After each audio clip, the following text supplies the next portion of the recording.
দিদি, অনেক দিন হয়ে গেল তোমার কোনো কবিতা শুনতে পাই না।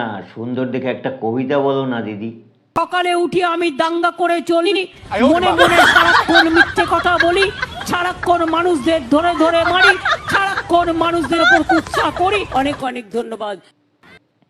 বাহ বাহ বাহ, একদম টাটকা কবিতা, খুব ভালো হয়েছে, খুব ভালো খুব ভালো। আর একবার বলো না দিদি।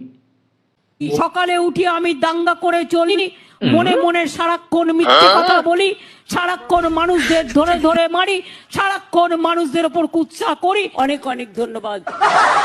তোমাকে অনেক ধন্যবাদ।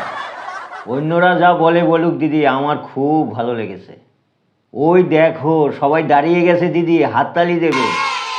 বসুন। আপনাদের আমি তোমরা দেখে রাখবে তো এবার থেকে মিটিংয়ে আমি আমাদের কর্মীদের অনুরোধ করব, প্রত্যেকটা মিটিংয়ে আমি দেখছি এটা একটা নেশা হয়ে গেছে। আচ্ছা দিদি, এই যে তোমাকে সবাই বেগম বেগম বলে, তুমি ওদের উদ্দেশ্যে কিছু বলে দাও তো দিদি।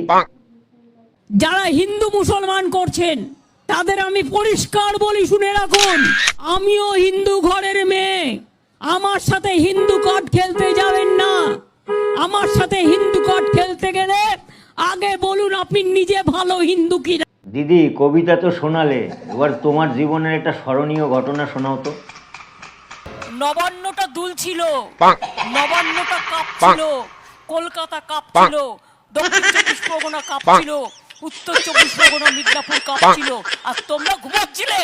দিদি একটু জোরে বলো না দিদি, আমি আবার কানে একটু কম শুনি।